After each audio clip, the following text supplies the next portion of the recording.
बोले अविश्वास भक्ति में बहुत बड़ी बाधा। ध्यान से सुनिएगा, भक्ति का सर्वनाश हो जाता है अविश्वास से। अविश्वास कैसे होता है? जीवन में जैसी विपरीत परिस्थिति आती है तो हमको ठाकुर जी की कृपा पर संशय होने लगता है। जैसे अब पुत्र को कोई चोट लग गई, पुत्र को कोई बीमारी हो गई, भगवान से विश्वास उठ गया। एकमात्र तो पुत्र है हमारा, उसको भी बीमार कर दिया, उसके साथ भी ऐसा कर रहे हैं, मुझको आप पे भरोसा नहीं, ऐसा नहीं करना। ठाकुर जी पर अविश्वास मत करो। ऐसे ऐसे चरित्र आते हैं भागवत जी में, भक्तमाल जी में, जहां पर अपनों को दूर तक कर देते हैं ठाकुर जी, लेकिन फिर भी विश्वास डगमगाता नहीं। महाराष्ट्र के एक भक्त हुए चोखा मेला, वो मिट्टी गूंदते थे, मिट्टी से फिर बर्तन बनाते थे। उनकी पत्नी जल भरने के लिए जा रही थी तो अपने 1.25 साल के बालक को उनके पास छोड़ गई और कहा कि इसका ध्यान रखना, मैं आती हूं। थोड़ी देर में वो कीर्तन करने लगे। कीर्तन करते करते खड़े होकर के कीर्तन करने लगे, मिट्टी गूंद रहे हैं और कीर्तन कर रहे हैं।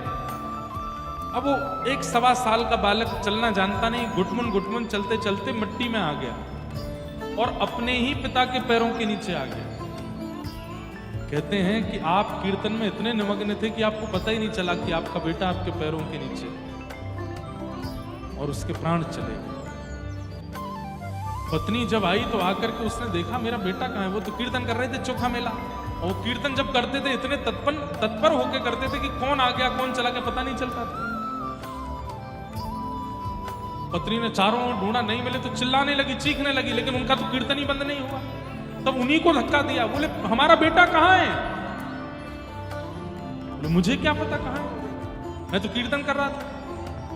तब देखा तो मिट्टी के अंदर धस चुका था, प्राण निकल गए उससे। पत्नी ने कहा धिक्कार है आपके कीर्तन को, अरे अपने ही पुत्र के प्राण ले लिए, इतना ध्यान नहीं रख सकते थे कि क्या करना, अपने पुत्र पर चढ़ गए।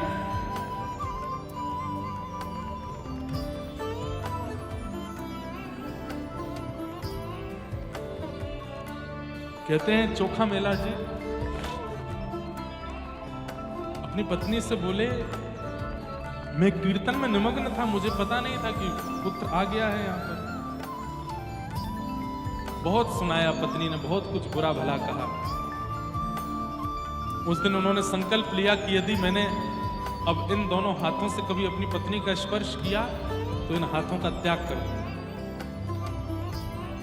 किसी दिन अपनी पत्नी का स्पर्श किसी भाव से हुआ, दोनों हाथ कटवा दिए उन्होंने, अपने आप को दंड दिया और बिना भुजा के रह करके भगवत भजन करने लगे। एक दिन पंढरीनाथ भगवान का कोई कीर्तन चल रहा था, चोखा मेला जी के मन में आया कि मेरे हाथ होते तो मैं भी ताली बजाता। ठाकुर जी ने कृपा कर दी, उनके दोनों भुजाएं वापस आ गई और भगवत कृपा से वो मरा हुआ पुत्र भी जीवित हो। ऐसे तो कितने प्रसंग हैं।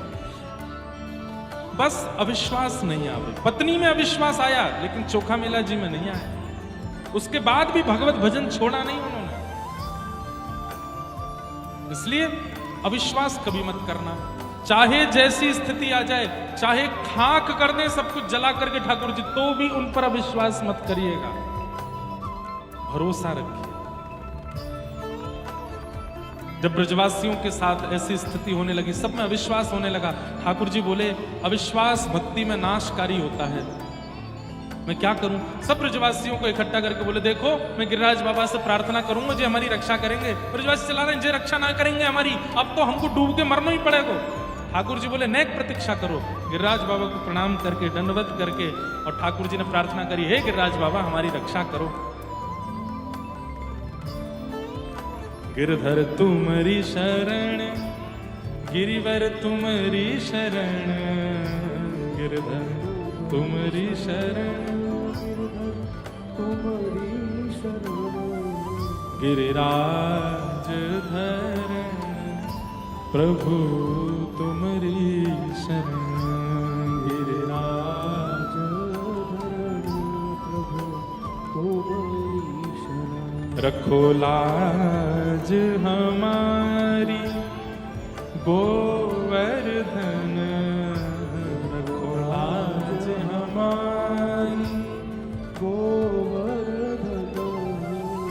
रखो लाज हमारी गोवर्धन, रखो लाज हमारी गोवर्धन। गिरिराज धरण प्रभु तुम्हारी शरण, गिरिराज प्रभु तुम्हारी शरण। सब ब्रजवासी प्रणाम कर रहे थे। इतने में ही भगवान ने अपनी दोनों भुजाओं से श्री गिरिराज जी को अधर किया। एक तरफ से गिरिराज जी अधर हो गए, भीतर प्रवेश करके ठाकुर जी ने बिल्कुल मध्यस्थ पहुंच करके अपने बाम भुजा की, बाम हस्त की इकन्नी उंगली के नख पर ठाकुर जी ने गिरिराज जी को धारण कर लिया। बोल गिरवरधारी गोपाल